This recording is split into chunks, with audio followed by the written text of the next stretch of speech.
Hello everybody, my name is Chelsea Stevens and today I will be talking about stigma in addiction. So growing up, I was surrounded by relatives in their addiction, and eventually it was passed down through generation to generation, and I also got into using, and I was kind of labeled an addict, and I think it kind of hindered my self-esteem and who I was, and I kind of felt hurt because I was labeled, so today I will be talking about the stigma around addiction and how it hinders recovery.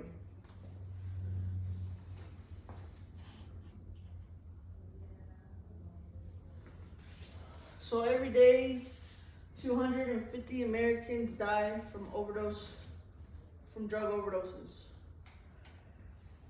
Stigma prevents recovery, and we must replace judgment with understanding.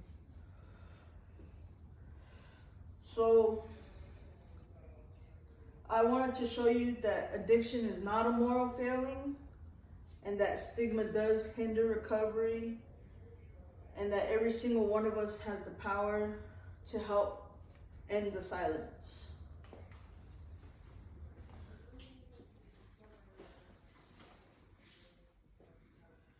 Okay, so in this slide, it talks about addiction being a disease, not a moral failing. Addiction rewires the brain reward system, and it's compared to like chronic or diabetes. Some of the causes of addiction include trauma, your environment, and also your genetics.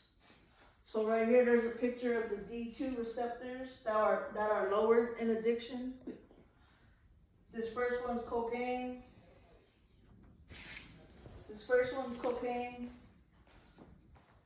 And then the second brain is your brain on meth, alcohol. This one is controlled and this one is addicted. So these are the D2 receptors that are lowered from drugs. So it changes the brain works, and it also affects your decision making, your self-control, and your emotions. According to the National Institute on Drug Abuse, addiction literally rewires the brain. And guess what? It begins with poverty, trauma, and the environment. So would you guys shame someone who has diabetes? Would you shame somebody who has cancer? Of course not. But with addiction, society often says, it's your fault, you're weak, you chose this. No one chooses addiction, because I didn't. Most people don't. It's a mix of genetics, environment, and trauma. And the moment we treat it like a disease, not a decision, is the moment more people will start getting help. So the impacts of stigma. People feel too ashamed to seek help. Some stigma often leads to silence, judgment, and isolation. Real-world consequences are lost jobs, broken families, and untreated illnesses. And one of the things I wanted to point out here was the isolation is a huge one. It's a huge factor in addiction. When I was in my addiction, it was easier to use when I was isolated. When I wasn't around friends or family, there was nobody judging me, and so I kept using. So I think that one is a huge one when it comes to stigma, because when stigma hinders your recovery, you don't want to seek help. You don't want to, you just want to be by yourself. You want to isolate. So that, I feel like that leads to events of going deeper into your addiction. So this is the cycle of stigma, discrimination, prejudice, fear, damage to self-esteem, treatment, you avoid treatment, you have self-stigma, you feel shame, doubt. And some people who are often in recovery drop out due to stigma. Sometimes they suppress negative effects, and then it goes back to public stigma, and it's just a circle. It just keeps going. So people with stigma are often called, junkies or crackheads. And these words do more than just hurt feelings. They kill hope of addicts. So with my personal experience with addiction, I started using when I was probably about 13. I got into meth. I started using needles. I started drinking alcohol. I started isolating from my family. I started getting myself into a lot of trouble. I joined the gang. I sold drugs. I hurt other people. I was kind of hurting others, and I was hurting myself. And the whole time I thought I wasn't hurting anybody. I was just only hurting myself, and that was a lie. So in my addiction, I lost everything. But 2 years ago, September of 2023, I came to recovery. I came to recovery with my girlfriend, and I've been here ever since. I've been going to school, I've been getting internships, scholarships, and on September of this year will be 2 years I've been sober. So I think stigma really hindered some parts of my recovery from family. Even when I came to recovery and I had told them, they kind of doubted me. They thought I was gonna come home. I wasn't gonna last out here.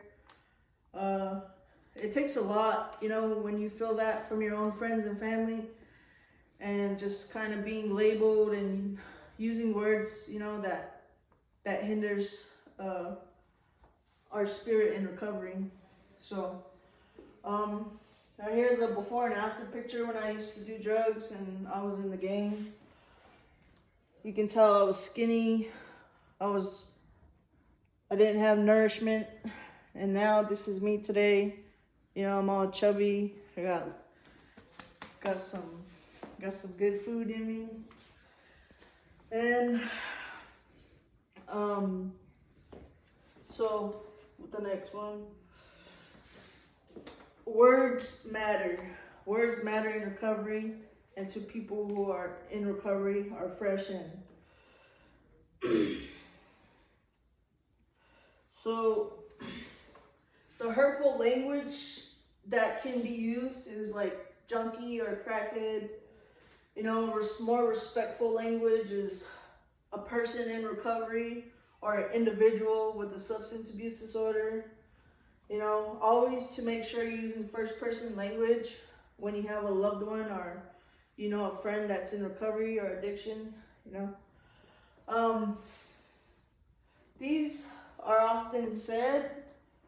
So instead of saying user, junkie, alcoholic, drunk, habits, abuse, clean, former addict, we would say alcohol disorder, misuse, testing negative in recovery, a person in recovery. Those are more, they don't offend or hurt language.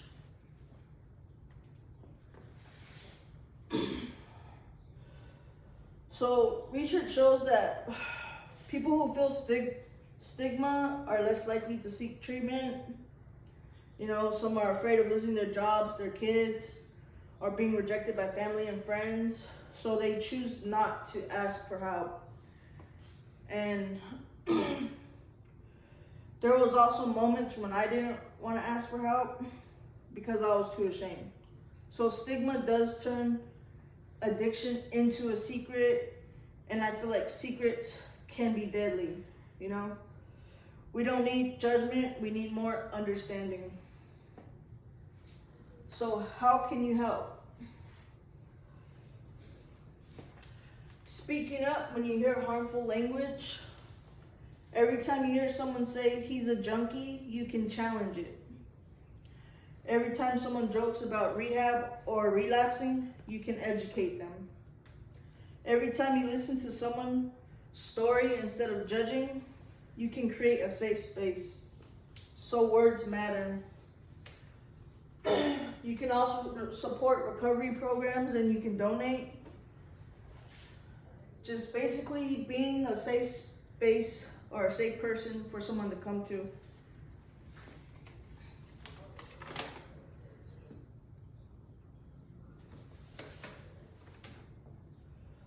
A call to action. Replace judgment with compassion. Ending stigma starts with, you, everybody. So we're basically gonna just kind of educate people, speak up, and support our loved ones who are in recovery. I'm not standing here as someone who was broken and got fixed. I'm standing here as proof that recovery works, and also stigma can hinder recovery. Let's create those safe places at school, at work, and at our homes. Addiction doesn't have to be the end of someone's story, but silence can be. So I'm asking people to speak up, educate others about first-person language, and just kind of being a safe space for people who are in recovery. And remember that it's not a choice. Addiction is a disease, and it's a tough disease to come out of. But I'm standing here as hope, and I hope others will be educated by the stigma that hinders recovery. So I'm at the end of my slide, and I have a phrase where addiction doesn't have to be the end of the story. Thank you.